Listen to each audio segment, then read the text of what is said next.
Bona tarda a tots i a totes. En aquest acte, en aquesta conferència, la conferència de clausura de cloenda d'aquesta jornada professional que hem dedicat a la professió mèdica al Col·legi de Metges de Barcelona i que també esdevé la conferència també de cloenda de la Universitat d'Estiu. Després hi haurà ocasió de que les persones, els impulsors, els que han donat suport i impuls en aquesta universitat facin des del punt de vista formal l'acte pròpiament de cloenda. Però jo en nom del Col·legi de Metges em toca, tinc l'honor, la sort de poder fer la presentació de qui ens ha d'acompanyar, qui ens ha de fer aquesta conferència de cloenda. Dic que és una sort i un honor perquè sabeu que en aquests últims anys hem tingut la responsabilitat des del col·legi i amb les bones relacions que hem tingut amb els responsables d'Auser d'anar proposant persones que ens podien ajudar a fer aquest colofó, aquest bon colofó de tot el que ha estat la Universitat d'Estiu. I nosaltres teníem molt interès, els metges, de que les cloendes no fossin fetes per metges, ni per parlar de malalties ni per parlar dels problemes que tenim els professionals sanitaris, sinó per parlar d'allò que també ens preocupa i ens inquieta com a ciutadans. I en tant que sabíem o teníem l'encert de poder escollir aquell conferenciant, doncs poder traslladar aquelles reflexions o aquelles inquietuds que aquell conferenciant tenia o havia expressat a través de, normalment a través de llibres o a través de publicacions, d'articles o a través de mitjans de comunicació audiovisuals, el que eren pensaments, reflexions, preocupacions, perquè per nosaltres és molt important el no renunciar al que la societat ens vegi des d'una perspectiva no només de ser responsables de la salut dels nostres ciutadans, sinó que ens vegin també preocupats pel que és el benestar, el progrés del país. I bé, en tots aquests anys crec que hem anat encertant, o almenys aquest ha estat l'esforç per part del Col·legi de Metges de Barcelona, i aquest any nosaltres ens havíem proposat un repte més, que era especialment difícil, més que parlar de coses a vegades potser intemporànies, fer una reflexió o una aproximació sobre un tema que ens estava afectant més directament. I bé, es dona la circumstància de que apareix Antoni Bassas, no és que aparegui, ens apareix a uns quants la figura d'Antoni Bassas, que marxa l'any 2009, però que l'hem tingut molt proper, ara ho estàvem dient. Toni, tu has estat fora, però en realitat t'hem tingut cada dia amb nosaltres. I torna i tinc, en aquest sentit, l'honor de poder-vos dir que el primer acte públic, perquè el primer acte que fa Antoni Bassas després d'aquests pocs dies del seu retorn, doncs és aquest acte de clausura. Jo li vull donar especialment les gràcies per l'esforç que això ha suposat, perquè deia, encara m'estan arribant les caixes de la mudança, la dificultat que significa tornar-te a transportar des del punt de vista no només físic sinó mental, i que ho hagis fet apostant per fer aquest acte públic. Jo t'ho agraeixo en nom del Col·legi de Metges i també aprofito per fer-ho, si em permet, el responsable d'Auser i els responsables de tota la Universitat d'Estiu que hagis acceptat. Bé, jo no parlaré massa d'Antoni Bassas, perquè tots el coneixeu i a més em semblaria sobrer i presumptuós que jo ara intentés fer un resum de la seva biografia, però si em permeteu dir dues coses, sí que voldria afegir. Antoni Bassas ha estat durant molts anys la veu de Catalunya. Ha estat la persona que ha expressat d'una manera més profunda el que ha estat, no dic l'única, dic la persona que a través de les zones. Després hi ha hagut altres persones que també ho han fet i ho han fet molt bé, però potser ell va estar un dels primers, si no el primer, que va ajudar a despertar aquesta consciència col·lectiva sobre la necessitat de no només parlar en veu del que pensaven els ciutadans, les persones, sinó no només fer-ho amb el cor, sinó fer-ho des de la perspectiva d'un periodisme rigorós, fet amb rigor, compromès amb l'ètica i compromès amb la veritat. I a mi em sembla que és de justícia reconèixer-ho, perquè és veritat que tot just acabar el programa de Catalunya Ràdio no vam tenir temps segurament de poder manifestar aquest agraïment i aquesta constatació, però com diu ell en el seu blog, l'any 2009 han canviat molt les coses. L'any 2009 deia que a l'arribar als Estats Units, i vostè d'on ve? Diu, jo vinc de Barcelona. I aleshores tothom parlava de Messi, de Guardiola, el 2010 d'Iniesta, el 2011 de l'atur i el 2012 de la independència de Catalunya i de la manifestació de l'11 de setembre. Bé, estem en aquest paradigma. El país ha canviat, passat d'un catalanisme regeneracionista a un catalanisme que ha sabut remoure les consciències dels ciutadans,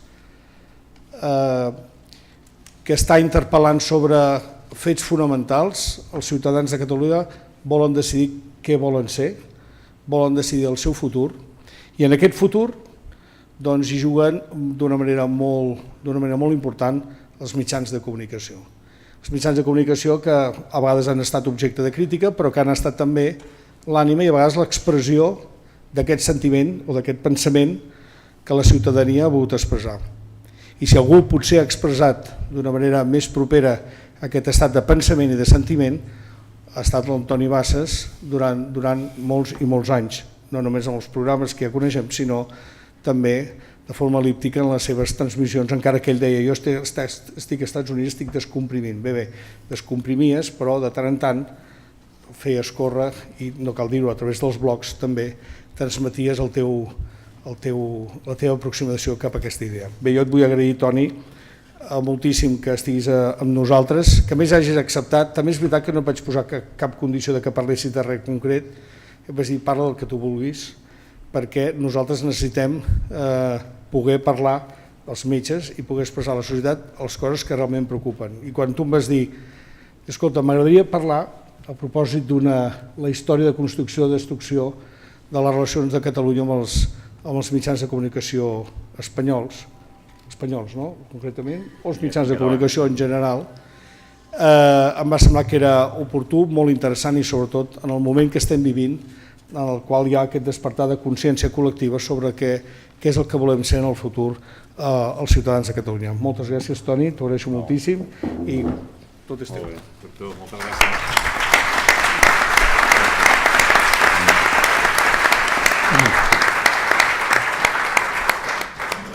Bona tarda a tothom, senyor alcalde, autoritats, doctor Jaume Pedrós, amic Jaume, moltes gràcies i no t'amoïnis per l'agraïment, que suposo que anirem a sopar, o sigui que ja tindrem ocasió de fer algun intercanvi. En efecte, és el primer acte públic al que m'adreço d'ençà de la meva arribada des dels Estats Units fa encara no 3 setmanes, i per tant certament no era el millor moment per preparar ex novo una conferència, però quan em vaig parlar amb en Jaume li vaig dir, mira, vindré amb molt de gust, jo gairebé no em puc demanar res que em demani el doctor Jaume Pedrós, però sàpigues que potser hauríem de tirar mà d'alguna cosa que ja hagi explicat. I en aquell moment vaig pensar que fora interessant que vostès sabessin com he explicat jo durant tot aquest temps Catalunya als nord-americans. Vaja, tampoc és que ho hagi explicat cada dia, però Déu-n'hi-do. Pensin que, per exemple, un taxista a Washington o Nova York et sent parlar pel telèfon mòbil en català, jo estava trucant a la redacció de TV3, i quan penjava em deia, perdoni, quin idioma és aquest? Perquè això és espanyol, però no ben bé, no? O és portuguès, però no ben bé. Quin idioma és aquest? És català. Ah, català. Alguns sabien més, altres menys. De seguida estava explicat, el català és una llengua romànica, exactament igual que l'espanyol, el francès, l'italià, el portuguès, que es parla a Catalunya. Ah, Catalunya. Bé, al principi això donava pel que donava. D'ençà de la manifestació de l'11 de setembre del 2012, a continuació, el taxista, i els asseguro que no exagero, això em va passar moltíssimes vegades de l'11 de setembre cap aquí, afegia, vostès són aquells que ara tenen un procés d'independència o volen voler votar com els escocesos, no? És a dir, que de cop i volta Catalunya es va posar en el món. Això va fer, com a subjecte polític, perquè òbviament, què sé jo, algunes manifestacions catalanes com Ferran Adrià, el Barça, Josep Guardiola, el modernisme, la ciutat de Barcelona, tot això ja hi circula. La idea, la quantitat de vegades que a mi m'han dit què fa vivint a Washington podem viure a Barcelona, perquè tenen la idea que és d'una qualitat de vida extraordinària. No? Després, jo, òbviament, els havien d'explicar que els barcelonins, quan volen de debò tenir qualitat de vida, venen a la Cerdanya, però vaja, això ja era per nota, com si diguéssim. No? Total, que em vaig trobar explicant moltes vegades la idea de Catalunya. Però, esclar, a part de ciutadà de català a l'estranger, fonamentalment soc periodista. I durant tots aquests temps, al matí de Catalunya Ràdio i en general, he tingut molt d'interès d'observar com s'han anat explicant les realitats nacionals de Catalunya i d'Espanya, com s'han ajuntat, com s'han enfrontat, com a vegades han coincidit, com ara, per exemple, sembla que estan molt separades. I és per això que quan el catedràtic Joan Ramon Resina, de la Universitat de Stanford, a Califòrnia, una de les més prestigioses dels Estats Units, em va demanar que anés a explicar als seus estudiants i algun professor que també va venir la realitat catalana del moment, em va semblar que seria útil explicar-la de la manera que l'han explicat els mitjans de comunicació catalans i espanyols en els últims anys. De manera que ara vostès veuran i sentiran coses que ja han vist i han sentit, però potser han oblidat que les han vist i han sentit i s'adonaran de com algunes coses continuen sent exactament igual que fa 30 anys, fins i tot que fa 80 anys, o 90, quan el primer Estatut d'Autonomia, el de l'any 32, el de la Segona República, i com, en certa forma, hem fet un camí que té una lògica més o menys dolorosa, que és la d'arribar a determinades conclusions sobre l'encaix de Catalunya a Espanya. Per això el vaig titular Catalunya i els mitjans de comunicació, una història de construcció i de construcció. I aleshores, perquè d'això es tracta, de construir un imaginari nacional i uns altres que el van com deconstruint o destruint. Bé, jo els deia que jo era el corresponsal de TV3 als Estats Units, que era periodista, que era el corresponsal de TV3, i per demostrar-los-ho, apareixia aquesta fotografia. Com poden veure, jo sóc el que està a l'esquerra seva, com si diguéssim. Després, si volen, al final de l'acte em posaré a la porta i em podran donar la mà que li va donar la mà George Clooney. Si volen, amb molt de gust farem això.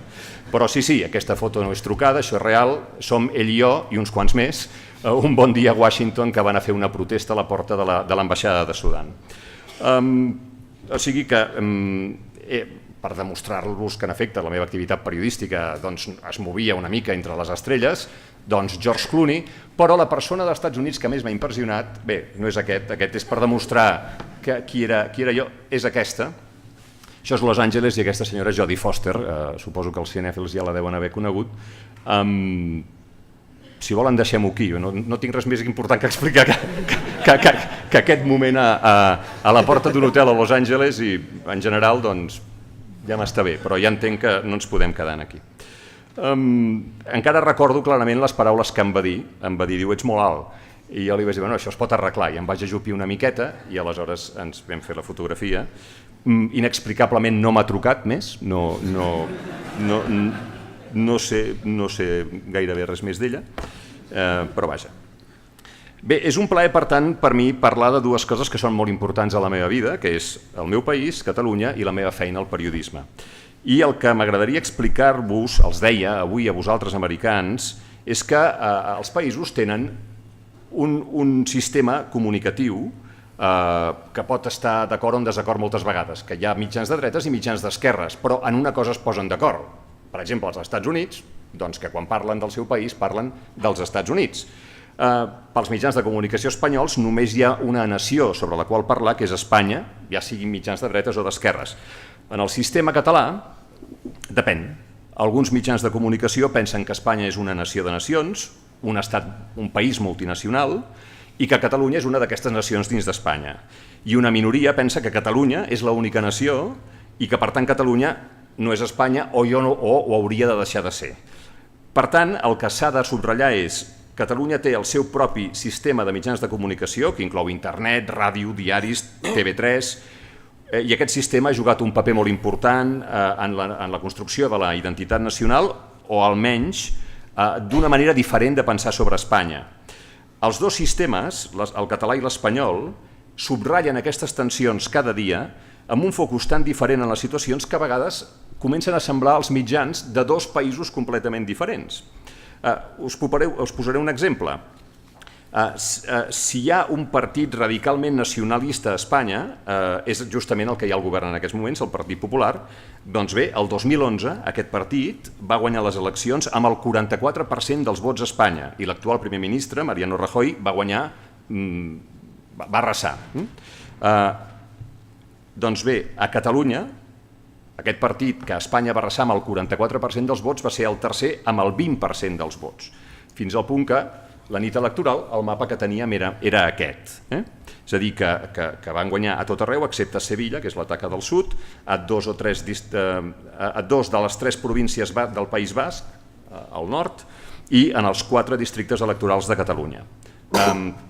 Com a resultat d'aquestes tensions, és a dir, em sembla que aquest mapa vol dir alguna cosa, com a conseqüència d'aquestes tensions, l'anticatalanisme és encara avui una manera de guanyar oients, lectors, espectadors en els mitjans de comunicació espanyols i per tant és una manera de fer diners.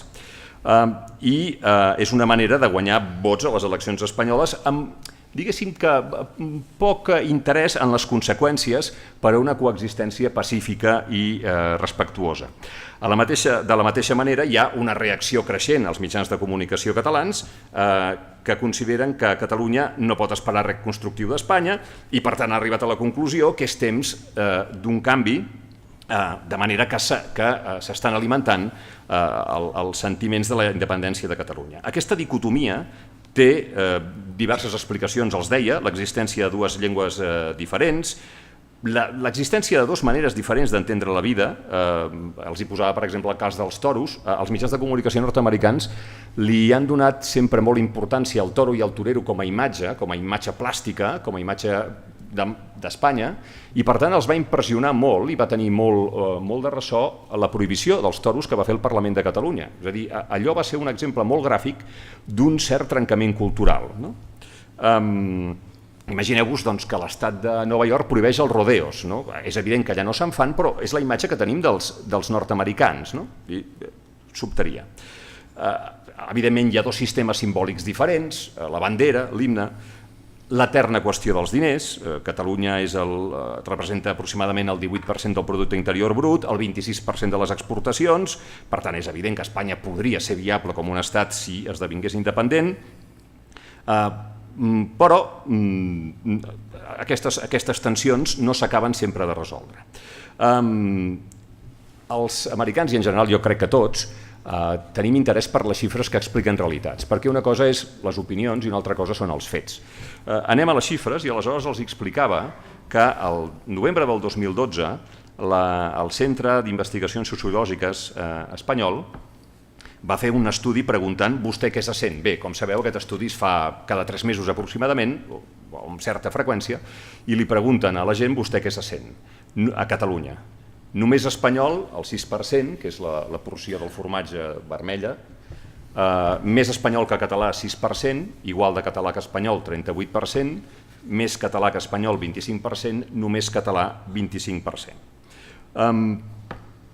Hi ha una interessant explicació també sobre la dificultat d'encaixar determinats sentiments. L'article 2 de la Constitució espanyola que diu que està basada en la indissolubilitat de la unitat d'Espanya, que és la pàtria comú indivisible de tots els espanyols, però el mateix article diu a continuació la nació espanyola reconeix i garanteix el dret a l'autogovern de les nacionalitats i les regions que constitueixen Espanya. Parin atenció al fet que els pares de la Constitució espanyola no van dir pel nom quines parts d'Espanya eren nacionalitats reconegudes. Diuen que n'hi ha, però no diuen quines. Òbviament tothom en aquell moment, l'any 78, en tenia 2 al cap, Catalunya i el País Basc. Aquesta indefinició de la Constitució es deu fonamentalment, 1, les constitucions són indefinides a tot el món per definició, perquè es tracta que durin. No poden emmarcar del tot la realitat perquè s'han d'adaptar a temps nous. Imaginin-se la Constitució nord-americana que té més de 2 segles. Amb la Constitució alemanya han de poder interpretar si és lícit o no és lícit investigar amb cèl·lules mare. I és una Constitució de fa més de 2 segles. Per tant, han de ser marcs genèrics que permetin la convivència. 2, L'acord entre els partits polítics catalans i espanyols al final de la dictadura franquista estava basat en una simple idea. El cantó català sabia que sense democràcia a Espanya seria impossible recuperar l'autogovern a Catalunya. I el cantó espanyol sabia que sense autonomia a Catalunya i al País Basc seria impossible establir una democràcia real a Espanya. I aquesta idea i aquest reconeixement és probablement un dels millors fruits que hem tingut en la història recent d'Espanya.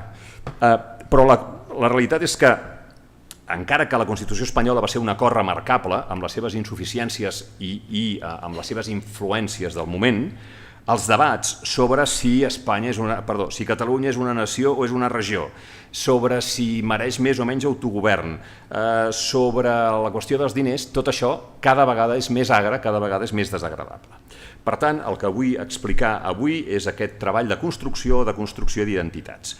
Comencem l'any 31, quan el rei Alfons XIII ha de deixar la corona, Espanya es converteix en una república democràtica. Poc després, al Congrés espanyol comença la discussió de l'Estatut d'Autonomia de Catalunya. El mateix dia del començament de la discussió a les Corts a Madrid, el diari ABC va fer una portada amb una imatge de la reina Isabel II de Castella, que va finançar el viatge del descobriment d'Amèrica, i a sota va posar Doña Isabel la Católica, en cuyo reinado glorioso se realizó la unidad de España.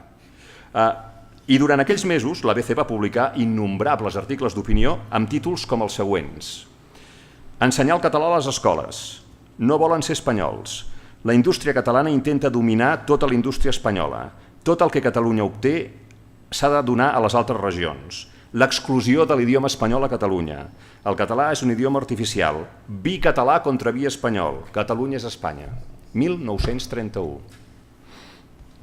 Com saben, la Segona República només va durar 5 anys, va haver-hi un cop d'estat, va venir una guerra civil, després del qual 40 anys de dictadura, i per tant, entre 1939 i 1975 no va haver-hi ni premsa, ni ràdio, ni televisió en català que estiguessin permeses, llevat d'algunes hores a la televisió, d'algunes hores a la ràdio, d'algun full parroquial, però és evident que no hi havia escola en català, poso per cas.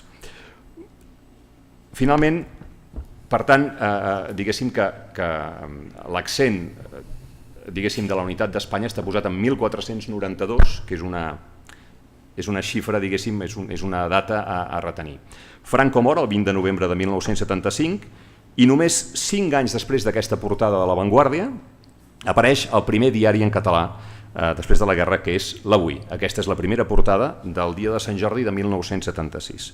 Una composició molt sòbria, ple de text, cap fotografia, només l'acudit del Cesc a baix, i aquí a dalt a la dreta un requadret que diu 37 anys després, que és el temps que no hi ha hagut diaris en català, i diu, aquí dintre diu, es refereixen a la tornada, no hi ha cap menció a la crueltat de Franco cap a la cultura catalana, hi ha un reconeixement fins i tot que el permís per publicar un diari en català ha estat concedit sota el nou rei Joan Carles, i a més el nom del rei es tradueix al català, i un text que diu som la veu d'un poble que una vegada més vol tenir la seva personalitat davant la història, i això és tot. Un any més tard les coses canvien, i el dia de Sant Jordi de 1977, aquesta sòbria portada, un any després, aquest és el requadre, un any després es converteix en aquesta portada de volem l'Estatut d'Autonomia de Catalunya. Nosaltres, és a dir, el poble català. Subratllo això, la més important conseqüència d'un sistema de comunicació propi és la creació d'una comunitat. Aquest nosaltres significa nosaltres els catalans, i és la primera afirmació després de la Guerra Civil. Per tant, un any més tard, té lloc la manifestació més important de la història de Catalunya fins la de l'any passat. I aquí els explicava, no ho faré ara, que això és degut a l'11 de setembre de 1714 i en recordatori de la derrota a la Guerra de Successió. Per tant, els deia, tingueu present que Catalunya i Espanya tenen dues narratives nacionals diferents. Per Espanya el naixement de la nació és 1492 com a conseqüència d'un casament reial. Catalunya considera que preexisteix aquest casament com a nació, que va néixer el 988, 1000 anys abans, fa 1000 anys, vull dir, i que el que va passar el 1492 és que es van ajuntar dues corones i sota una mateixa corona hi va continuar a haver dos estats, la corona de Castella i la corona d'Aragó, unides. Però que, òbviament, Catalunya conservava les seves lleis, el seu Parlament, les seves institucions, i que, per tant, 1714 és l'últim dia, l'11 de setembre de 1714, sota aquest sistema. De manera que, què va fer La Vanguardia l'11 de setembre de 1977? Això els hi subratllava les narratives, aquesta portada, el 11 de setembre de la esperanza. I aquí explica, en aquest requadre de baix, imaginin-se quines giragonses, però que em semblen molt representatives de les dificultats d'encaix. Deia, Catalunya va lluitar pels seus drets, les seves institucions, les seves llibertats i va donar suport al rei que va comprometre el seu respecte a Catalunya. Catalunya no es volia diluir, no volia diluir la seva extraordinària personalitat en el país que havia ajudat a crear, Espanya. Avui és el dia en què recordem la voluntat dels catalans de ser part d'Espanya sense renunciar a ser Catalunya. Jo els hi deia als oients nord-americans, ja veieu que és complicat, que és una proposta complicada, però és el que vàrem intentar fer en aquell moment. Òbviament, 11 de setembre de 1977 és la data de la legendària manifestació d'1 milió de persones a Barcelona, amb aquesta explicació que en dona La Vanguardia, más de 1 millón de gargantes i una sola voz, autonomia.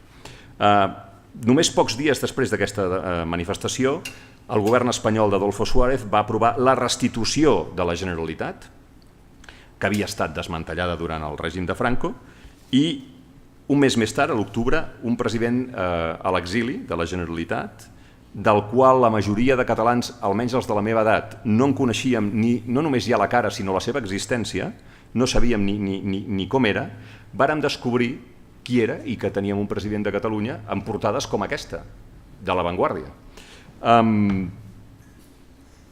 Fixeu-vos, jo els hi deia, aquest home va passar almenys gairebé 40 anys a l'exili, primer a Mèxic, després a França, i el seu predecessor, el president de Catalunya, Lluís Companys, va ser detingut a França per la Gestapo, poc després de l'ocupació francesa, perdó, de l'ocupació alemanya a França, i va ser lliurat a Franco, la policia del qual el va torturar i l'exèrcit del qual el va executar. Lluís Companys és l'únic president democràticament electe europeu assassinat durant la Segona Guerra Mundial. Per tant, Tarradellas no va poder ser a Barcelona durant gairebé 4 dècades i tot i així, ara escoltarem les paraules que va dir el dia de la seva tornada a la seu del Palau de la Generalitat. Ciutadans de Catalunya, ja sóc aquí! Se sent una mica fluix, oi?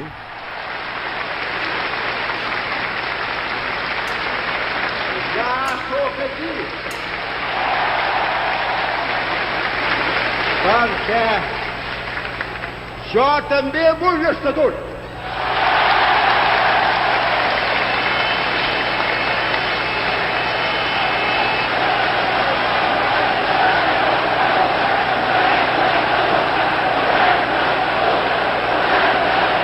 Ja sóc aquí per compartir les vostres penes, els vostres sacrificis, les vostres joies per Catalunya.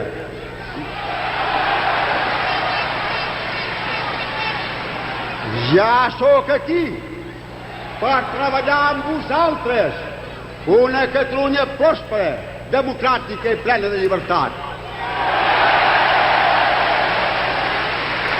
Ja sóc aquí per tal d'aquesta Catalunya que s'ha de posar a treballar més que mai per fer-la ben forta i ben pròspera, sigui un exemple també per tots els altres pobles d'Espanya.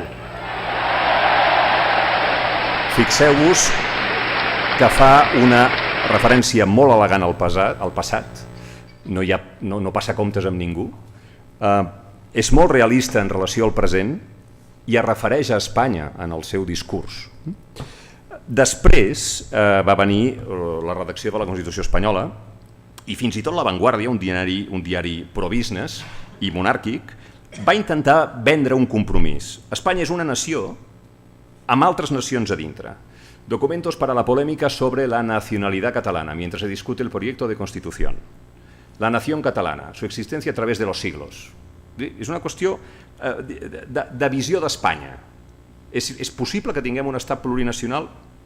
hi havia qui ho intentava defensar aleshores. Durant aquell període era l'època d'una certa agitació, us en recordeu d'aquella portada tan modesteta del primer dia de l'Avui, doncs ja s'ha convertit en Som una nació. Però el més curiós, si us hi fixeu aquí sota, diu Visió catalana d'Espanya. O sigui, la frase de dalt crida l'atenció, és un eslògan, som una nació, és una afirmació mobilitzadora, però a sota s'insisteix en la idea que hi ha una visió catalana d'Espanya. En aquell temps va ser escollit Jordi Pujol, el 115è president de la Generalitat, els Jocs Olímpics van venir a Barcelona el 1992, va ser el gran moment d'Espanya a tot el món, els que van posar els Jocs, els que van posar Barcelona al mapa del món, i un test per les relacions entre Catalunya i Espanya. El català va ser idioma oficial dels Jocs, els símbols de Catalunya van ser oficials al costat de les diferents banderes, l'espanyola del Comitè Olímpic Internacional, però, això és l'any 92, alguna cosa va passar el 1993. El Partit Socialista espanyol va perdre la majoria al Congrés i, més important, el partit que governava Catalunya, Convergència i Unió, va decidir donar-li suport. Aquell any, el 12 de setembre de 1993, l'endemà de l'11 de setembre, el diari conservador ABC va publicar aquesta portada. Igual que Franco, però al revés, persecución del castellano en Catalunya. Remarco, igual que Franco, però al revés. O sigui, és difícil comparar una democràcia amb una dictadura, un president electe democràticament amb un dictador, i tot el que es va fer amb el català l'any 39, amb la convivència amb el castellà a Catalunya, evidentment a part de la seva superioritat demogràfica, jurídica a tot el món en l'actualitat. Bé, és un indicador aquesta pàgina de com una determinada visió d'Espanya va començar a tancar la porta a la realitat plurinacional d'Espanya i, per tant, com va començar a canviar l'humor. Espanya ja no era un país en vies de desenvolupament, havia organitzat els millors Jocs Olímpics de la història, començava a tenir trens d'alta velocitat, rebia diners de la Unió Europea, els seus atletes en tennis, en golf, en futbol, en bàsquet, en ciclisme començaven a guanyar medalles, de manera que, en certa forma, va començar a aparèixer un cert orgull espanyol. Divertim-nos una miqueta. Ahí está Raúl, Hurtado, Alfonso, ¡gol! ¡Gol!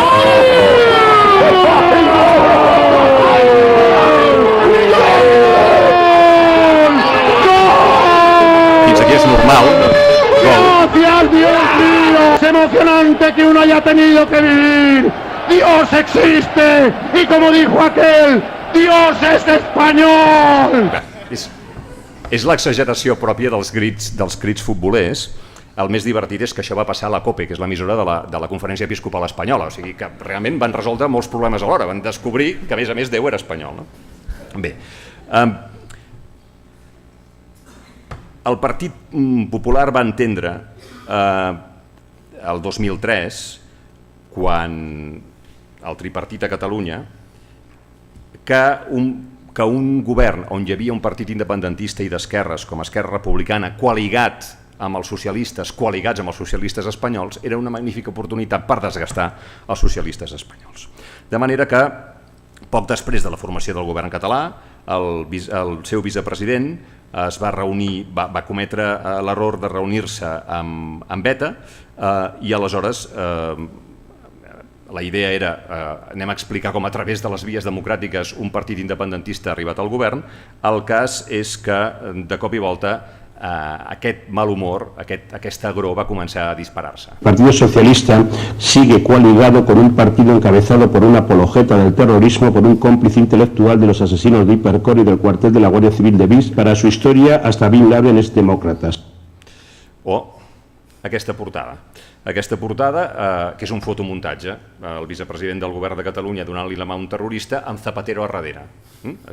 És una manera d'aconseguir d'una sola tirada mirar de fer caure tantes villes com sigui possible. Al març del 2004 Al Qaeda posa les bombes als trens de Madrid que maten 191 persones I l'endemà d'aquest terrible atemptat, milions de persones surten al carrer per manifestar el seu rebuig a tots els carrers d'Espanya, també a Barcelona. Aquesta és una fotografia del mateix Passeig de Gràcia. Doncs aquí estan, com diu l'Avui, milions contra la barbària.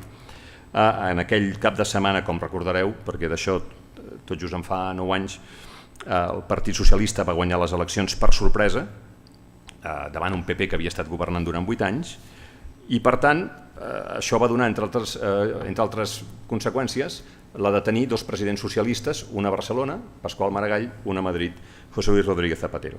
I això va donar la possibilitat de reformar l'Estatut, amb 3 objectius principals. 1. Establir d'una vegada per totes que Catalunya era una nació dins Espanya, establir que els poders, les competències del govern català, era un intent d'establir per sempre les competències de Catalunya, de manera que ja no hi hagués més discussions sobre si és compartit o si és exclusiu i que s'acabés d'una vegada amb la discussió sobre el repartiment de poders, i també un intent de solucionar d'una vegada per totes les relacions econòmiques entre Madrid i Barcelona per tal de fer més curt la distància que hi ha entre el que Catalunya paga i el que Catalunya rep. Doncs bé, com sabeu, l'Estatut tenia un procediment de redacció. Primer s'havia d'aprovar al Parlament de Catalunya, el resultat es portava a les Corts, allà s'havia d'aprovar també, amb modificacions o no, i després passava a la votació en referèndum. Què va passar la vigília de la primera votació, la del Parlament de Catalunya, el 29 de setembre del 2005? El diari El Mundo va publicar «El Parlament aprueba que Catalunya és una nació en una nació de naciones». És a dir, és una manera, amb la fotografia dels caps del tripartit en aquell moment, és una manera, òbviament, de dir quina cosa més complicada, quina cosa més cansada, i al mateix temps quina cosa més revisionista, perquè la Constitució no diu res de tot això. Al mateix dia, en canvi, a l'avui, o l'endemà, tenim nou estatut. A La Vanguardia, el estatut se aprueba con la mano tendida a España. El periòdico 120-15, que és el resultat de la votació que hi va haver aquell dia al Parlament, és notable, 120 diputats a favor, 15 en contra. I a sota, unes declaracions del president Maragall, Espanya entendrà que té davant seu el 90% dels catalans. El punt, escolta Espanya, és a dir, em sembla molt interessant que el dia que Catalunya és la protagonista, els mitjans catalans parlen d'Espanya, diuen escolta Espanya, s'aprova l'Estatut amb la mà estesa, fins i tot el president de la Generalitat parla d'Espanya, entendrà. Doncs no gaire, la veritat, perquè l'endemà mateix, per exemple, al diari El País, el Parlamento catalán aprueba un estatuto que el gobierno reformará en las Cortes. Ja ho donen per fet, ja se sap. A més, el gobierno reforma, en tot cas reforma el poder legislatiu, però el gobierno reformará en las Cortes, que és una manera, naturalment, com de salvar la responsabilitat de Zapatero en tot això. O El Mundo, acuerdo en Cataluña para aprobar un estatut contrario a la Constitución.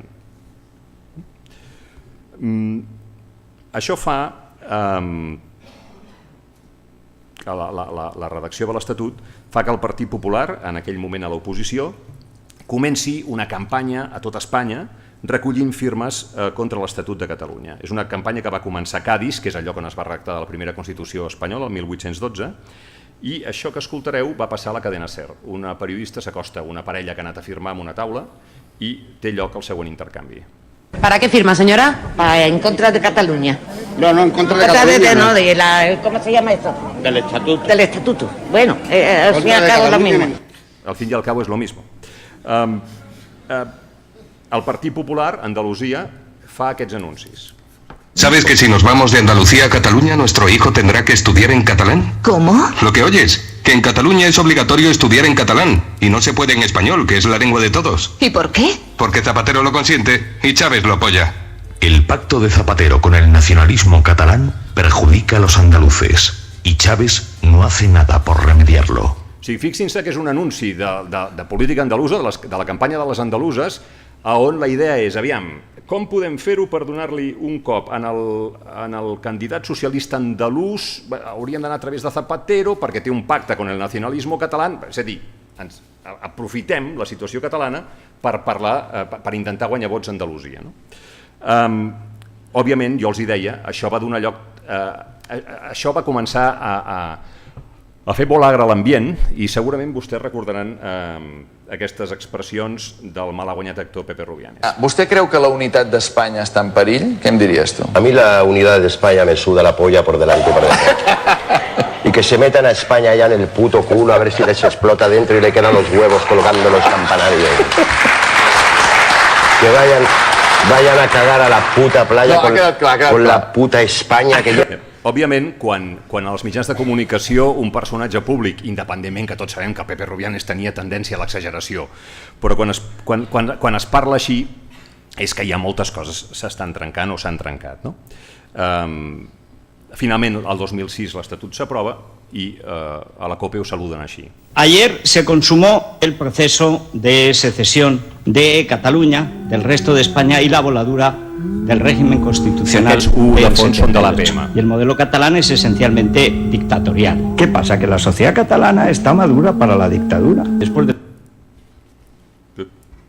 alguna cosa s'ha penjat, no li deu el Estatuto de Cataluña, la Constitución española no existe. La soberanía nacional ha desaparecido. Ya no reside en el pueblo español. ¿Y dónde reside? Pues yo qué sé, el gobierno y los separatistas, el gobierno y los terroristas. Montilla, el que ha convertido estas elecciones en un ejercicio golpista por el que debería ser juzgado y condenado. Y esa es la España actual. Como no se ve correr la sangre por el Llobregat, hombre, ya se verá. Això és el 2006 i en aquell moment ningú no parlava, gairebé ningú no parlava d'independència o almenys no amb els nivells de popularitat que se'n parla ara. Estàvem parlant d'un estatut d'autonomia. Per tant, la situació empitjora el 2010 quan el Tribunal Constitucional fa una sentència en què falla en contra de determinats articles de l'Estatut. Jo deia als nord-americans, noteu que, per tant, una llei aprovada segons els procediments establerts al Parlament de Catalunya, a les Corts Generals, per tant, allà on hi ha la sobirania nacional espanyola, votat pel poble en referèndum, i encara que això és un automatisme, però vaja, firmat pel rei, doncs és declarat en alguns elements contrari a la Constitució. Què va passar aquell dia? Doncs que mentre els uns explicaven que Catalunya sortia al carrer amb una gran manifestació, Catalunya sentencia, els altres estaven molt pendents de la final que l'endemà Espanya havia de jugar del Mundial a Sud-àfrica. De manera que des d'aleshores cap aquí el que hem tingut és una constant radicalització de les portades. I aquell avui tan modest acaba dient Catalunya és not Spain o Espanya en roba i ara ja es pot dir. Poso aquestes portades perquè em sembla que és important remarcar com els radicalismes o com la manera de presentar l'actualitat d'una manera radical ha acabat per imposar-se en determinats moments en determinats mitjans de comunicació. No sempre ni en tots. Però, òbviament, nosaltres com a ciutadans som els receptors d'aquest tipus d'informacions, d'aquest tipus de portades, i és molt difícil que a la llarga això, en un sentit o un altre, no faci algun forat en el nostre comportament, en la nostra manera d'entendre això. De manera que què tenim més tard? Doncs mateix lloc, mateixa hora, 11 de setembre de 2012, una manifestació per la independència. Aquest cop, però, aquesta manifestació va ressonar a tot el món, a tots els mitjans de comunicació del món. A la BBC, com veieu aquí, o a Le Monde, o a la CNN, en van parlar a tot arreu. Aquell dia, però, en van parlar a tot arreu, excepte a Madrid, perquè alguns mitjans van corregir el tret cap al vespre del mateix dia quan se'n van adonar de la magnitud de la manifestació de Barcelona, però no tots. Això que veureu a continuació és l'informatiu de Televisió Espanyola de les 9 del vespre de l'11 de setembre de 2012. Mariano Rajoy continúa su tanda de reuniones con los principales líderes europeos. Hoy ha sido el turno de Jyrki Katainen, primer ministro de Finlandia, uno de los países que junto a Holanda, Austria y Alemania, mayor frialdad y más peros han puesto a prestar ayuda financiera a los países en dificultades y que más esfuerzos les exigen.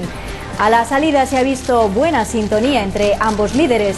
El jefe del Ejecutivo finlandés ha valorado positivamente las reformas emprendidas por el gobierno de Mariano Rajoy, aunque cree imprescindibles ajustes fiscales. ¿Qué tal? Muy buenas noches. Y hoy, 11 de septiembre, se cumplen 11 años de unos atentados que cambiaron la historia reciente. I love and miss you so very much. En Estados Unidos, en la zona cero de Nueva York, se ha recordado con un minuto de silencio a las casi 3.000 personas que murieron. Las campanas han sonado a la misma hora en las que impactaron los aviones contra las Torres Gemelas y el Pentágono. El presidente Barack Obama y su esposa han participado en las ceremonias.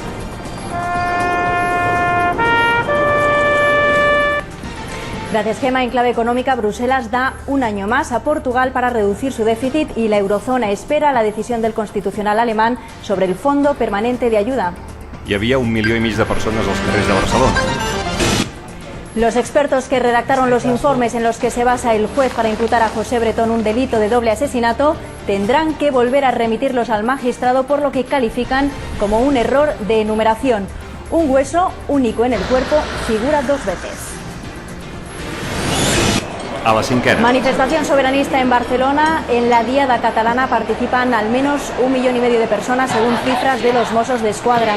2 millones según los convocantes. Los asistentes corean gritos independentistas y reclaman un pacto fiscal. Sí que a l'apel·lació d'Escolta Espanya realment aquell dia molt no va escoltar, almenys la responsable d'aquest informatiu. Em sembla que tots hem tingut aquesta experiència. Fins l'11 de setembre de 2012 aquest era un tema al que potser tampoc per no voler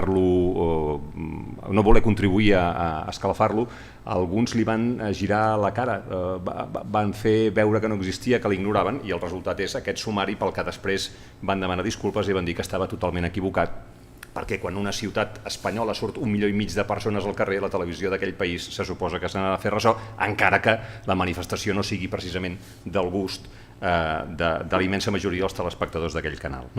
En resultat, i per acabar, què hem tingut, per tant, en aquests últims anys? Doncs mateix lloc, mateixa hora, més d'1 milió de persones i una sola voz d'autonomia, 1977, el 2012 el crit era un altre. Finalment, m'agradaria acabar amb una imatge, amb un mapa, amb aquest mapa. Aquest no és el mapa del món a la nit, encara que ho pugui semblar, és el mapa de les llengües de Twitter. I si us hi fixeu, això és Europa Occidental, es veu clarament els perfils de cada estat en funció de les llengües. Es veu clarament aquesta taca rosa espanyola, la portuguesa, aquest blau marí, la francesa, lila, l'holandesa, la grisa d'Anglaterra, la italiana, etc. Però si us hi fixeu, a la península Ibèrica hi ha 3 taques, la predominantment rosa, que com que és el mapa de les llengües de Twitter seria l'espanyol, la blava portuguesa, i al nord-est la taca del català, que és aquest color entre groc i verd, a sota del qual es veu també molt color rosa, especialment a la costa i especialment a la zona de Barcelona. A mi em sembla que aquest mapa és bastant paradigmàtic. Jo els hi deia als meus oients aquell dia, pot Espanya reconèixer ella mateixa com és o repetirà les doloroses portades i errors del passat? Podrà Catalunya fer un referèndum com el que demana i ha obtingut Escòcia si hi ha una majoria que el vol? I si hi ha una majoria que vol la independència es podrà aconseguir? Hi ha alguna cosa trencada per sempre entre catalans o espanyols? Bé, els hi deia, sentireu a parlar d'això, especialment perquè el pròxim any, el 2014, és el 300 aniversari del primer 11 de setembre. I aquesta és una marca simbòlica prou important com perquè els catalans no la deixin passar de llarg sense intentar provar alguna nova cota de la seva llibertat. Però val la pena remarcar que el que tenim aquí és una realitat complexa que no sempre es pot reduir a titulars, però en la qual em sembla que ha quedat bastant clar que dintre del comportament del capteniment observat durant tots aquests anys de transició, sobretot perquè veníem d'una derrota enorme i molt dolorosa en tots els terrenys, que havia dividit països i famílies i cases i amistats com era la Guerra Civil, les coses es van fer amb molt més sentit d'estat. Després, pel que sigui, per interessos polítics, per interessos periodístics, la cosa s'ha agrejat de tal manera que en aquests moments el que tenim és plantejat el debat amb uns termes absolutament en blanc o en negre, i ens tocarà a nosaltres correspondre algun dia, suposo, amb el nostre vot d'una manera o altra, decidir si això és absolutament irreversible. Però en qualsevol cas, aquest mapa de les llengües a Twitter em sembla que és un mapa de la realitat, no és un mapa inventat, no és un mapa dibuixat, és un mapa que explica molt més clarament i amb molt més convenciment que ho pugui fer qualsevol, sobretot que vingui a expressar una opinió, quina és la realitat de les coses en aquest racó del sud d'Europa que en aquests moments té l'atenció de tot el món. Moltes gràcies.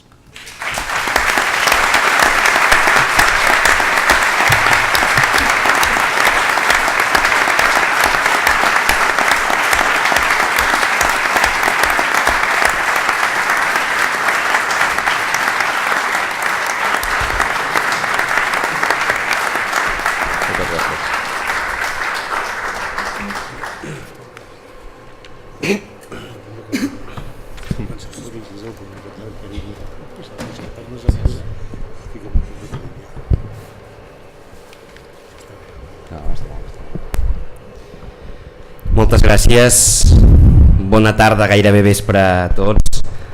Magnífic rector de la Universitat Ramon Llull, president i vicepresident del Col·legi Oficial de Metges de Barcelona, secretari de Participació Social i Local en Salut de la Generalitat de Catalunya, del Departament de Salut, president de l'AUSAR, de l'Associació Universitària de Cerdanya. Amigues i amics, gràcies a tots i gràcies per descomptat també, Antoni, per aquesta magnífica conferència. Ben tornat a casa, que ets a casa, i es fa especialment il·lusió que la primera vegada que estàs més en actiu des de la teva tornada sigui precisament aquí a Puigcerdà. Estem ja a punt de fer la cloenda d'aquesta universitat i seguidament li passaré la paraula al senyor Francesc Armengol, president de l'AUSAR, perquè ens deixi unes paraules, i aprofito també per saludar els regidors que m'acompanyen, tota la gent dels metges que han participat avui d'aquesta jornada, els alumnes i per descomptat també el president del Consell Comarcal que ha tingut la deferència d'acompanyar-nos en aquest acte.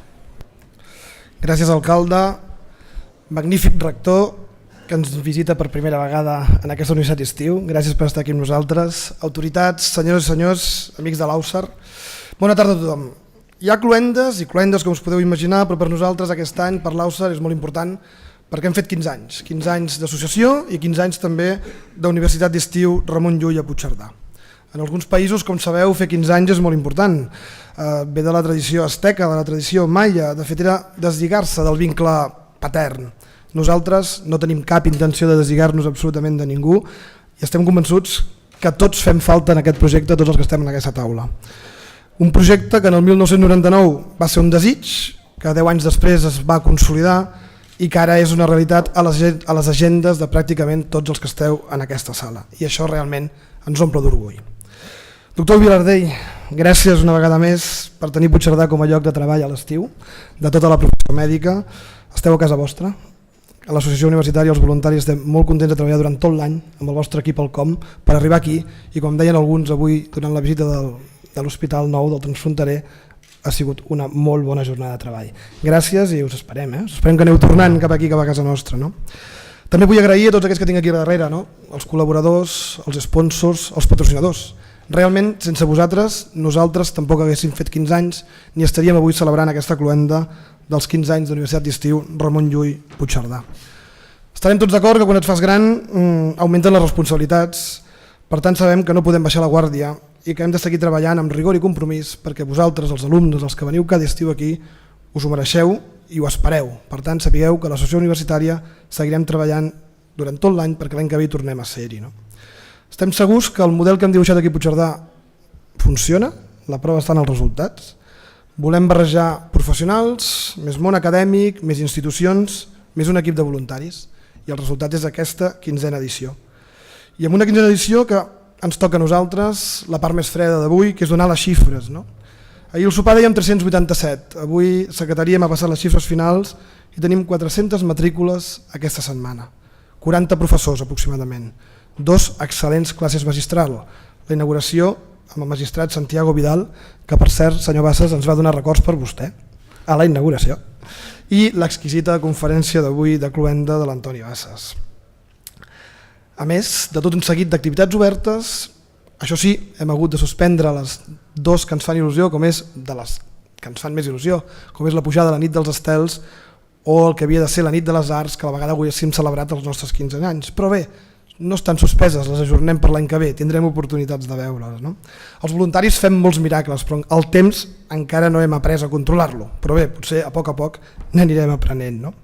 Deixeu-me dir aquests 400 alumnes com s'han repartit.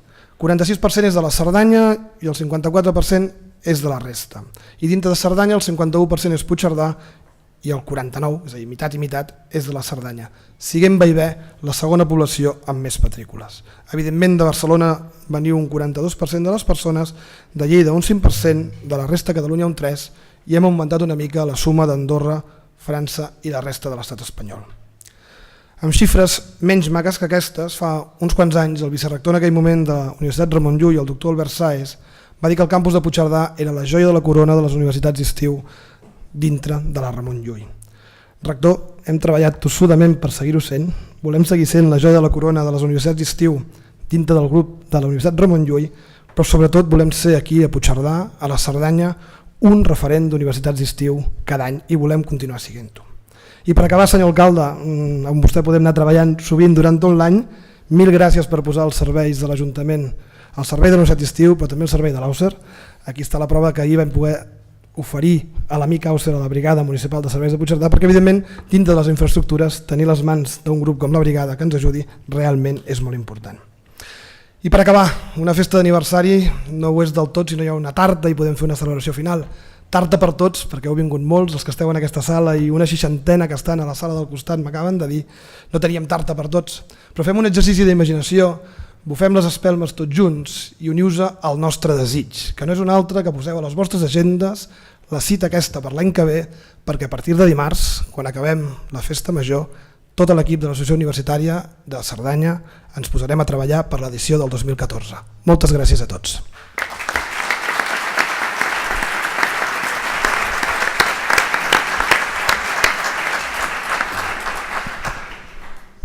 Moltes gràcies, president. També li demanarem al doctor Sancho, el doctor Francesc Sancho, secretari de Participació Social i Local del Departament de Salut de la Generalitat de Catalunya, que ens dirigeixi unes paraules i també li agraïm la deferència que ha tingut avui d'acompanyar-nos i evidentment excusem al conseller que li feia molta il·lusió venir i un compromís de darrera hora li ha impedit assistir aquí, malgrat que era la seva voluntat poder-nos acompanyar, com de fet ja va fer l'any passat. Gràcies, doctor Sancho. Gràcies, alcalde. President de l'Associació Universitària de Cerdanya, president del Col·legi de Metges de Barcelona, senyor rector de la universitat, i una salutació especial, com no, al ponent, a l'Antoni Bassas. La veritat és que ell ha explicat l'anècdota aquella del George Clooney, i avui podré dir que com a secretari ha estat el primer acte que va fer l'Antoni Bassas quan va tornar a Catalunya, també ho podré explicar en la mateixa satisfacció que ell ens explicava la seva estància als Estats Units. Benvingut. Benvingut. Deixeu-me expressar un concepte que quan parlava el conseller per a venir avui em sembla que era important, que era la voluntat que tenia el conseller de transmetre, no hi ha les ganes d'estar aquí, no ha pogut estar per raons d'agenda, sinó la satisfacció per l'acte que s'estava portant a terme avui aquí a Puigcerdà. De fet, el nombre de persones que esteu seguint l'acte, tant aquí com a fora, ja dona mesura de la importància d'aquest acte.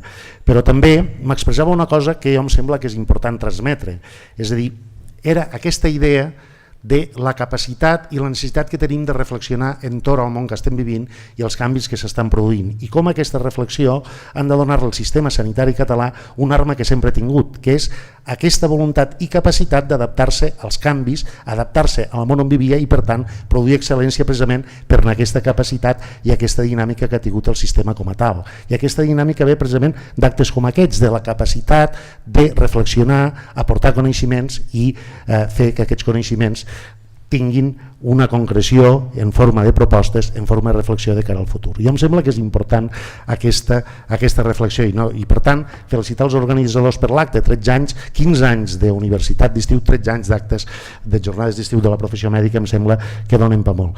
I darrere d'aquesta reflexió una altra, és a dir, en 15 anys se'ns han anat acumulant molts actes i molts de deures, se'ns han anat acumulant molts de canvis. molts de canvis. És a dir, el canvi que estem vivint avui no és un canvi que sigui d'avui. Avui cristal·litza en una sèrie de formes, avui poder sigui més necessari, però de fet el món ens ha anat canviant des de fa molts anys. Canvis que han significat formes diferents d'envellir, que han significat una piràmide demogràfica diferent, que signifiquen més esperança de vida, que han significat al mateix temps l'acumulació de coneixement d'una forma exponencial i molt important a lo llarg dels últims anys. Només cal pensar, si pensem en els quiròfans, com operaven fa 20 anys, que era un bisturí, que és, al final un bisturí el podríem definir com quasi un gabinet molt ben afilat, no? Però és evidentment una eina molt important, però que ha canviat els quiròfans. Avui els quiròfans ja no només hi ha bisturís i un cert coneixement al voltant del cirurgià d'una persona, sinó que hi ha una acumulació de tecnologia brutal que fa que ens canvien les formes de fer i que ens canvien les nostres relacions entre els professionals dintre del quiròfan, però també dels professionals en el malalt i el que això significa. Però és que l'acumulació de coneixement no ha estat només per a la professió mèdica. Si alguna cosa ha canviat, també ha sigut que probablement aquesta patrimonialització del coneixement que teníem les professions, els tècnics, les professions universitàries, les professions sanitàries, avui ja no patrimonialitzem nosaltres en exclusiva, és dir, els professionals, el coneixement. El coneixement avui està en xarxa. El coneixement avui difon en xarxa i s'acaba depositant en tot i cada un dels ciutadans del nostre país. Us meravillaríeu, i a mi m'ha passat, com algun dels usuaris de la sanitat, és a dir, com algun dels pacients experts, com algun dels malalts t'expliquen la seva malaltia amb més coneixement que algun dels professionals del sistema, perquè és lògic, és a dir, a mesura de que s'engrandeix el coneixement, molts dels professionals es tenen que especialitzar i no tenen totes les especialitats, i al mateix temps que es va ampliant el coneixement, també s'amplia la difusió d'aquest coneixement i com aquesta especialització en el coneixement acaba sent moltes vegades del propi pacient. Programes com el Pacient Expert ens ajuden als propis professionals. Bé, aquesta reflexió ens ha de servir per a veure com algun dels temes que avui estan damunt de la taula són centrals en la transformació del nostre sistema. Se'ns han acumulat canvis, els temps han canviat, els temps han canviat i ens obliguen a canviar d'una manera molt decisiva. Ens ha canviat el país, la mateixa reflexió que estem fent entorn a com ha evolucionat el país i quin canvi ha hagut la podríem fer entorn a les professions sanitàries, com l'acumulació de fets, coneixement i canvis ens obliguen avui a canviar i ens obliguen a fer-ho en una situació econòmica complicada. I a mi m'agrada dir una cosa, és evident que és molt complicat governar en aquesta situació, és evident que es tenen de prendre mesures, algunes doloroses, algunes fins i tot dubtoses, algunes evidentment que ens haurem equivocat, però certament la idea aquesta de que té que canviar, ens hem d'adaptar als canvis necessaris per part del govern i hem de liderar aquests canvis, ja em sembla que continua sent central. Però necessitem al voltant nostre una reflexió molt important per part de la professió, per part dels propis usuaris i per part de la ciutadania. I per tant, jornades com les que avui vivim em semblen que són molt importants. També deixeu-me afirmar una cosa. L'altre dia publicàvem a través de la central de resultats els resultats del sistema sanitari català. Són bons, continuen sent bons. No només continuen sent bons, sinó que continuen liderant en quant a resultats. Continuen liderant en molts aspectes els resultats, l'excel·lència d'un sistema que continua sent líder o continua podent presumir d'un cert lideratge dintre de la pròpia Unió Europea. Això és important, és a dir, tot i l'acumulació de canvis, tot i les dificultats, continuem liderant en quant a resultats els sistemes de salut de la Unió Europea. I és molt important que això ho sapiguéssim com a país, perquè això depèn no només del govern, sinó també de l'esforç i d'aquesta capacitat d'adaptar-se als nostres professionals. No és fàcil avui treballar als centres sanitaris, no és fàcil. Entenem, i ho entenem de veritat, que té que hi haure un cert desencís, una certa indignació. És que si no la hi hagués, és dir, no ho entendríem. No és possible avui viure aquests canvis tal com s'estan vivint des de Catalunya sense un cert desencís per part de la resposta del sistema polític o sense una certa indignació, perquè seria no viure una realitat que realment ens colpeja. És evident, però tenim de tenir un compromís i aquest compromís és fer aquells canvis que siguin necessaris per tal de poder retornar allò que han perdut aquests anys el sistema i els seus professionals i els seus usuaris. És a dir, qualsevol pèrdua que tinguéssim en aquest moment a través dels canvis o les reformes que necessitem fer o a través de les guions que fem han de retornar i hem de retornar des de la capacitat adquisitiva al prestigi professional dels nostres metges, de les nostres infermeres, dels nostres professionals. I això ho hem de garantir a lo llarg d'aquest temps, és a dir, féssim el que féssim, hem de tenir la seguretat de que el sistema no només conservarà l'excel·lència que l'està conservant en quant a resultats, sinó que això tornarà a revertir en un reconeixement professional i en un reconeixement als nostres professionals i als seus usuaris. I torno a dir els usuaris per una cosa, perquè ara ja el final de la xarxa no és un professional o no és a dir, la porta d'entrada al sistema ja no és la porta d'entrada d'un hospital o d'un CAP. La porta d'entrada és la porta de cada una de les cases del nostre país. És a dir, la xarxa el que fa és de que el sistema sanitari pugui arribar fins a cada una de les cases a través de la xarxa, a través dels mecanismes de la tecnologia i de la informació que tenim. Per tant, el punt d'entrada al sistema ja no és una porta, sinó que és una connexió a internet. I això és un canvi decisiu que ens obliga a adaptar-nos cada vegada més, i aquestes jornades em consta que s'han fet més d'una reflexió en aquest sentit.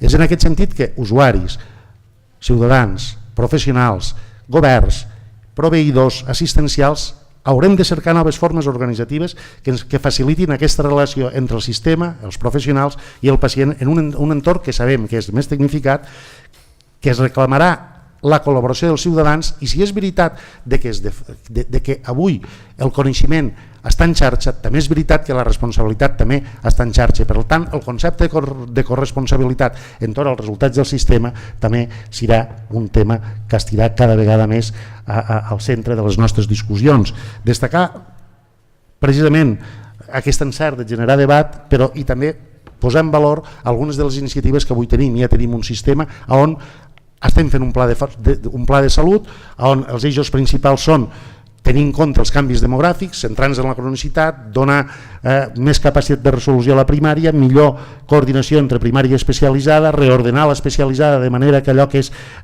alta complexitat sigui capaç de generar massa crítica i al mateix temps estigui en contacte en cada un dels centres i els hospitals del país, i finalment un compromís que també és molt important, el compromís de l'equilibri territorial. El compromís de l'equilibri territorial que des de la Conselleria volem deixar molt clar. El tenim, però pensem que hi ha també un nou paradigma. No es tracta tant en que hi hagi equilibri en les inversions com que hi hagi equilibri en els resultats. És a dir, el que és important és que qualsevol ciutadà de Catalunya, visqui on visqui, tingui dret als mateixos resultats, a l'accessibilitat universal i finalment a les mateixes tecnologies i per tant, el mateix dret a la salut a lo llarg de tot el territori català. Aquest és el compromís i aquest és el moment. És per això que felicitar els organitzadors, felicitar-los per els resultats d'aquestes jornades, que em sembla que estan paleses, insistixo, en l'assistència i el seguiment d'aquests actes, i tornar a reiterar el compromís del conseller i la conselleria en aquests conceptes que acabem d'explicar, i un compromís que em sembla que m'agrada i vull tornar a reiterar, que tothom estigui convençut de que aquest país, aquest govern i aquesta gent que configurem a Catalunya serem capaços d'adaptar-nos a les necessitats de canvi en el compromís de retornar a cada un d'aquells que avui estan fent un sacrifici els seus drets i el seu prestigi professional. Aquest és un compromís que tenim en tots els professionals del nostre sistema i que volem extendre a tots els ciutadans del país. Gràcies.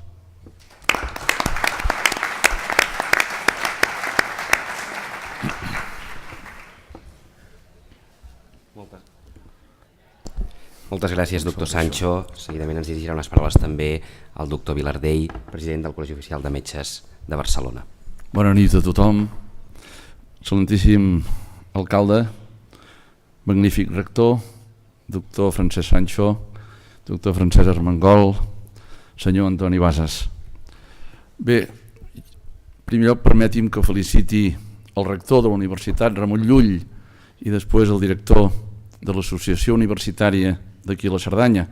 Fa 15 anys que van encetar un projecte. Els projectes són fàcils d'encetar, el que és difícil és continuar amb el projecte. Porten 15 anys, vol dir esforç, dedicació, i per tant vol dir que han tingut èxit. Moltíssimes felicitats. Jo en fa 13 que pujo. Fa 13 anys que pujo aquests dies aquí, i els he de dir que sempre marxo content, perquè és un dia diferent, és un dia de reflexió, en què posem a damunt de la taula temes de la nostra professió, els discutim lliurement, amb total llibertat i amb un ambient de lleure. I marxo d'aquí relaxat, content.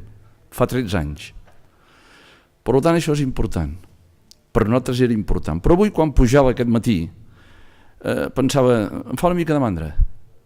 I pensava, i per què serà? Pel moment que vivim. I pensava, tornarem a anar allà a parlar de la crisi, una altra vegada a tocar temes sobre la crisi, el que estem vivint en aquest moment. Doncs no, m'he equivocat del tot. Hem començat el dematí aquí i la jornada feta per companys que han exposat els seus temes ho han fet amb projectes que ells desenvolupen, projectes molt interessants, però sobretot quan els exposaven veies il·lusió, ganes de voler-los a dur a terme.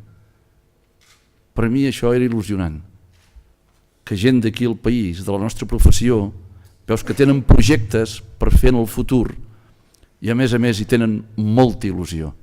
Per tant, he estat content, però després ho he rematat. M'han ensenyat un altre projecte, que l'alcalde hi té una gran passió, que és el nou hospital transfronterer.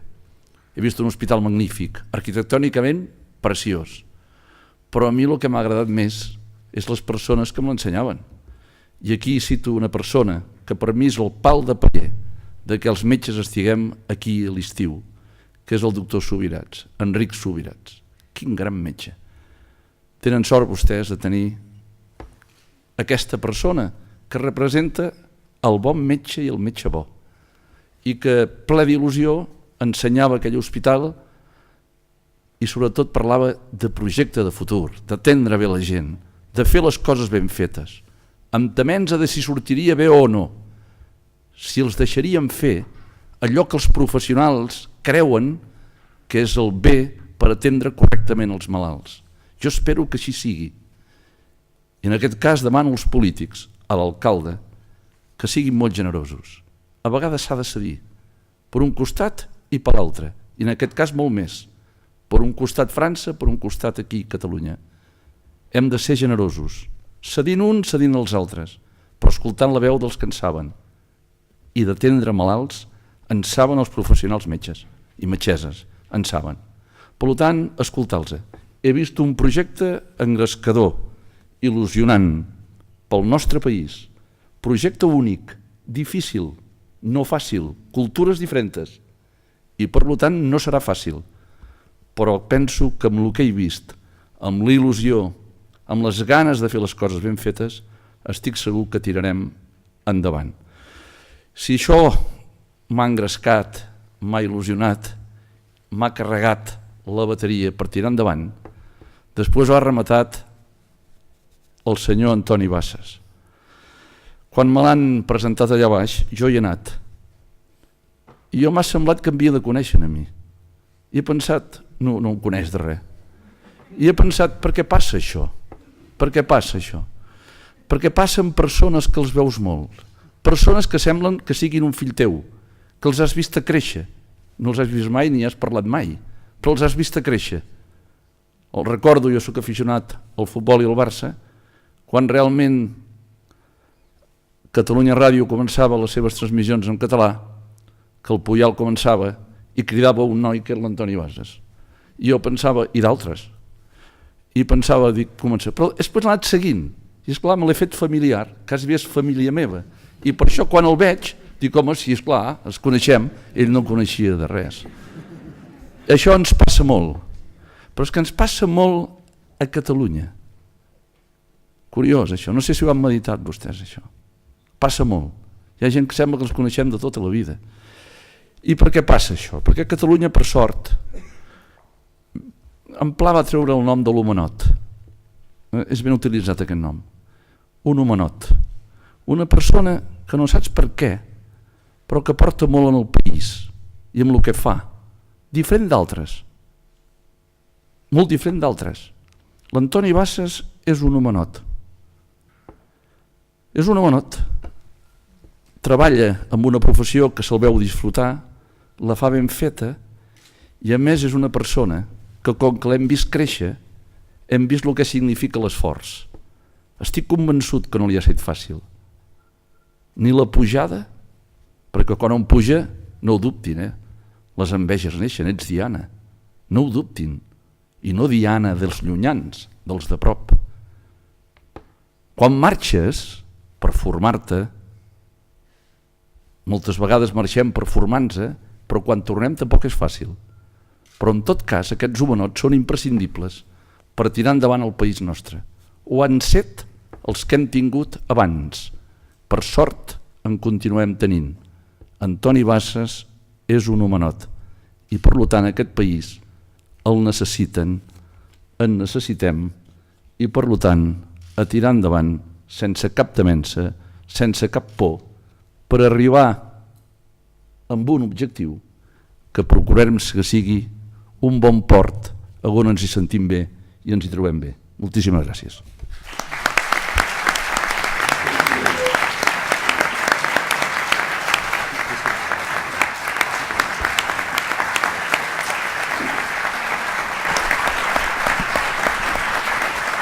Moltes gràcies a tots. Seguidament li demanem també a l'excel·lentíssim i magnífic rector de la Universitat Ramon Llull que ens dirigeixi unes paraules. Gràcies, alcalde, secretari, president del Col·legi de Metges, president d'Aucer, senyor Bassas, l'homenot a partir d'ara, ho sento, autoritats, president del Consell Comarcal, alumnes, professors, senyores i senyors. Em toca de manera breu participar en aquest acte de cloenda de la Universitat d'Estiu Ramon Llull Puigcerdà o Puigcerdà Ramon Llull, com li vulgueu dir, que de fet també coincideix amb l'acte de cloenda d'aquesta jornada d'estiu de la professió mèdica. Tanquem una setmana d'activitats que el Francesc Armengol ens ha resumit. Us dic que donaves les fredes xifres. Són xifres, són importants que les tinguem presents i crec que val la pena també contextualitzar-les dins del marc de la Universitat Ramon Llull. La Universitat d'Estiu Ramon Llull, perdoneu, de l'any 2012, l'edició de l'any passat, va ser de fet la primera universitat d'estiu catalana amb participació presencial, és a dir, persones que físicament s'hi van desplaçar, alhora que va ser la segona universitat d'estiu de parla catalana dels països catalans i concretament de la xarxa Vives d'Universitats, que com saben aglutina a totes les universitats de parla catalana, va ser la segona universitat d'estiu en presència d'alumnes, de participants no universitaris, és a dir, gent que no està cursant estudis universitaris. I si l'amic Albert Sáez ara fa 5 anys deia que la seu de Puigcerdà era la joia de la corona, doncs imagineu-vos com aquesta joia de la corona ha anat creixent i s'ha anat fortificant. De fet, després parlarem molt breument de tot això que n'hi diem la crisi. La crisi se'ns ha endut pel davant determinades seus de la nostra universitat d'estiu i Puigcerdà segueix sent, tingueu molt clar, alcalde, president, aquesta joia de la corona que dèiem ara ja fa uns quants anys. Per tant, Puigcerdà en té part de mèrit de totes aquestes xifres o en té part, si voleu, també de la culpa de ser el que és en aquests moments.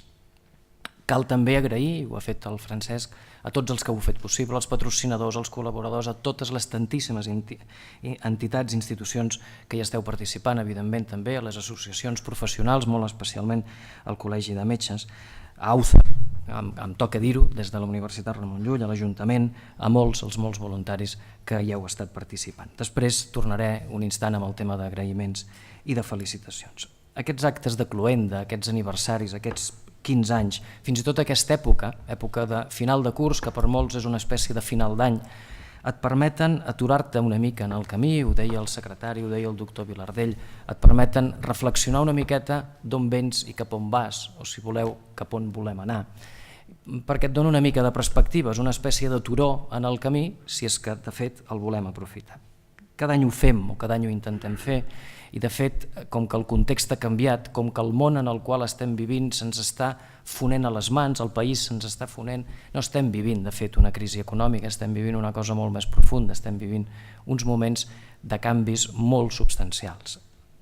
Hi ha molts filòsofs que aprofitant la metàfora el que de fet diuen és que el que estem assistint és a la mort d'un món, a la mort d'un model, un model que ens havia acompanyat durant tots aquests anys, durant totes aquestes darreres dècades i que de fet som testimonis del naixement d'un altre món, el naixement d'un nou model.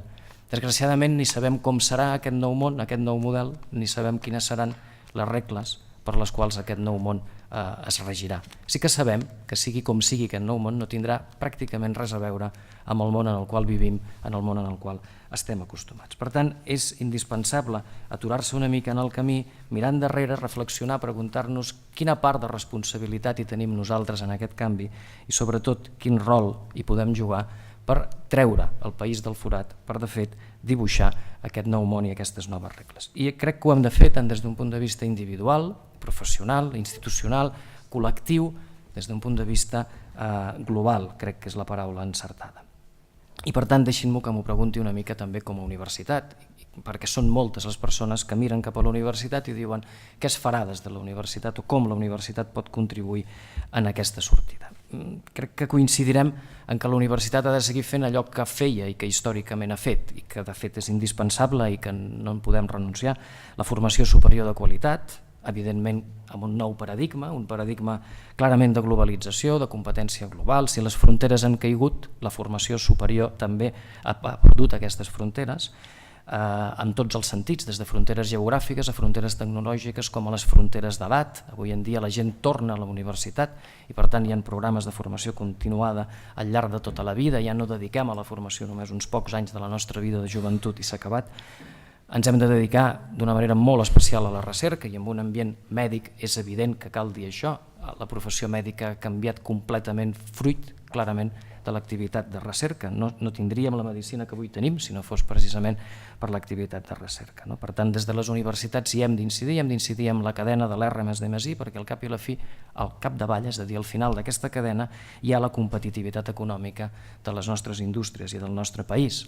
De fet, hi tenim part de culpa o de responsabilitat en la construcció d'això que n'hi estem dient la societat del coneixement. Però crec que estaran d'acord amb mi que potser tot això ara no és suficient donada la magnitud del problema que de fet tenim a sobre. Crec que ens hem d'exigir, que ens hem de preguntar els uns als altres d'una manera crítica i exigent què és el que tots hi podem fer de més, que potser no havíem fet abans o potser havíem fet amb menys intensitat i que ara hem de subratllar més què podem fer de més per contribuir a la sortida col·lectiva d'aquesta cosa. Potser la universitat se'ns ha d'exigir allò que en algun temps ha estat un lloc de debat seriós, serè, no vehement, on se poden confrontar idees, on realment es pot reflexionar sobre aquest futur. Potser hem d'assumir determinats papers de lideratge en aquest sentit. Sigui el que sigui, crec que és la societat la que ens ho han de dir i sota cap principi ho podem fer sol. Ho hem de fer de la mà de la societat civil, de la mà de les associacions, de la mà de les institucions que de fet ens acompanyen. Aquest tipus d'activitats, les activitats culturals, formatives, de reflexió, de debat, de divulgació, de fet, diguem-ne com vulguem, al voltant d'un marc de rigor universitari, però també d'un marc lúdic i estiuenc, poden contribuir, al nostre entendre, a posar un petit gra de sorra en la sortida de tot això. És per aquest motiu, de fet, que la Universitat Ramon Llull participa en la confecció, en la programació d'activitats d'estiu i per tant tenim un programa d'Universitat d'Estiu Ramon Llull. Torno, ja per acabar, el tema que us deia dels agraïments i de les felicitacions. Crec que val la pena dir-ho públicament. Aquests 15 anys aquí s'han fet gràcies al capteniment, a la il·lusió, al compromís i a l'esforç de moltes persones, però molt especialment de dues institucions. Una, l'Associació Universitària de la Cerdanya, que a partir d'ara n'hi direm AUCER, oi? Intentarem. I evidentment també de les institucions locals, en aquest cas l'Ajuntament. Per tant, deixin-me que de fet agraeixi i feliciti a dues persones, que són les que encapçaleu aquests dos grans grups, aquestes dues grans institucions amb les quals ens hem trobat. Sabeu perfectament bé del nostre compromís en aquests projectes, del nostre compromís amb intentar contribuir a la sortida, al dibuix d'aquest nou món i per tant ens hi trobarem en aquest projecte amb els que vosaltres vulgueu. Moltíssimes gràcies i moltíssimes felicitats.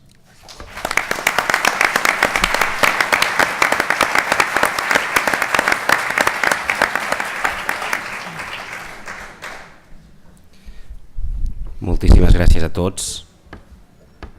Rector, president del Col·legi de Metges, president de l'Associació Universitària de Cerdanya, secretari del Departament de Salut, Antoni Bassas. Bé, tan definit com a homenot, jo la veritat és que quan començaven les fotos que sortien al principi m'ho mirava una mica diferent, no? Perquè he de reconèixer que tot i que totes les disciplines culturals m'interessen molt, soc una persona molt poc cinèfila, no? I per tant, si jo hagués hagut de fer un resum, quan mirava les fotos pensava, dic, ostres, i tu l'has destacada molt, pensava, qui és aquesta noia que surt al costat de l'Antoni Bassas? Per tant, vol dir que l'any que ve necessitem urgentment fer un curs de cinema i que m'hi pugui apuntar, perquè això... Per tant, de veritat, moltes gràcies per venir, perquè ha sigut un honor i un luxe per nosaltres que, recent tornat dels Estats Units, estiguis al nostre costat. Estem a la recta final ja d'aquesta universitat d'estiu, 15a edició, una edició i per tant important i simbòlica. La nostra universitat d'estiu es veu una setmana, però en realitat és una universitat d'estiu que dura tot l'any, no només perquè es vagin fent activitats durant tot l'any, sinó perquè es prepara durant tot l'any. I qui hi ha al darrere d'aquesta preparació durant tot l'any? Doncs la gent de l'AUSAR, de l'Associació Universitària de Cerdanya. Gràcies, president, per aquesta feina al llarg de tot l'any que es visualitza sobretot durant una setmana, però sense la qual seria impossible fer aquesta universitat. Ho destacàvem ahir en el sopar de cloenda, aquests 4 elements que creiem que són la recepta de l'èxit d'aquesta universitat. L'Associació Universitària de Cerdanya, com a segon element, aquest nivell de col·laboració institucional que tenim entre totes les institucions que en formem part. Per tant, també moltíssimes gràcies al rector i a tot l'equip rectoral. És fàcil treballar amb vosaltres, a nivell professional ens entenem magníficament bé i per descomptat també a nivell humà i a nivell personal la relació és excel·lent. Per tant, gràcies. També et prego, en nom de tots, en nom de l'AUSAR, ho parlàvem ahir amb el president, que facis arribar aquest agraïment no només a tota la gent que ha estat aquí aquests dies, sinó a tot l'equip rectoral, per fer que aquests noms vagin tan lligats, Puigcerdà i la Universitat Ramon Llull, i que ara ja no només fem universitat d'estiu, sinó que fem campionats d'Espanya universitari i unim aquestes 2 marques amb tants i tants àmbits. Tercer element que destacàvem ahir de l'èxit d'aquesta universitat, que és una universitat incardinada, arrelada al territori, que no passa desapercebuda, que ens la sentim com a pròpia, que la gent del territori, alumnes, professors, la gent que participa a les activitats obertes a tothom, hi participa i la viu i la sent activament. Jo crec que aquesta sala i la sala que tenim al costat avui n'és un exemple d'aquesta, si em permeteu, passió amb què Puigcerdà i la Cerdanya viuen aquesta universitat. I quart element que destacava ahir, el fet de que hem estat capaços d'aglutinar altres col·lectius i gent vinguda d'altres contrades en aquest projecte. També ho comentàvem, parlant dels metges d'aquests 13 anys de jornada d'estiu de la professió mèdica aquí a Puigcerdà, vosaltres no veniu a la nostra universitat, sou la nostra universitat i per tant us agraeixo també i especialment al doctor Vilardell i tant el president del Col·legi de Metges com el vicepresident del Col·legi de Metges tots aquests anys de col·laboració i en definitiva que aquí us sentiu com a casa. Una jornada que, com deia, fa més d'una dècada, que va començar de la mà de la gent del COM, de la gent del Col·legi Oficial de Metges de Barcelona, de gent de la Fundació Hospital de Puigcerdà, del doctor Subirats, del doctor Pujol. En definitiva, aquesta jornada ja és un clàssic i és important que en aquest ambient distès que ofereix la Cerdanya puguem fer reflexions i debat a l'entorn de la professió mèdica i de l'àmbit sanitari. En un context de canvi com el que estem ara, i evidentment el món sanitari en aquests moments viu molts canvis i moltes tensions, més que mai, la vostra reflexió és important. De fet, aquesta jornada posa en valor el que és un dels trets també distintius d'aquesta universitat, que és l'impuls i la importància que sempre han tingut tant l'àmbit sanitari com per extensió també el sociosanitari, no només amb aquestes jornades professionals, sinó mirant la temàtica dels cursos que fem. Jornada professional que enguany l'hem completada amb una visita a l'Hospital Transfronterer, que molts de vosaltres avui heu tingut ocasió de veure. De fet, avui ha sigut un dia de visites a l'Hospital Transfronterer. Al matí fèiem una visita per la gent gran de Puigcerdà, que molta gent ha tingut ocasió de visitar-lo. A la tarda, tots vosaltres, tots els metges i metgesses que heu vingut en aquesta jornada, heu tingut ocasió de veure'l. Un projecte singular, un projecte magnífic, nascut des de la cooperació, amb voluntat de suma, el primer hospital transfronterer d'Europa i evidentment també un projecte que el que pretén també és donar un salt qualitatiu en una atenció sanitària que hem tingut en el territori que sempre ha estat molt bona. Nosaltres des de fa temps tenim una institució de la qual ens sentim molt orgullosos, que és la Fundació Hospital de Puigcerdà. Jo m'atreveixo a dir la institució gairebé més important de la nostra vila i m'atreviria a dir fins i tot de la nostra comarca, que és el moment en aquests moments de que també la puguem posar en valor perquè suposarà un impuls a aquest nou hospital transfronterer i aquesta col·laboració tant amb la Fundació Hospital de Puigcerdà com per descomptat amb els professionals francesos, amb les institucions franceses, perquè aquest és un projecte que s'ha de concebre des de la suma i no des de la resta.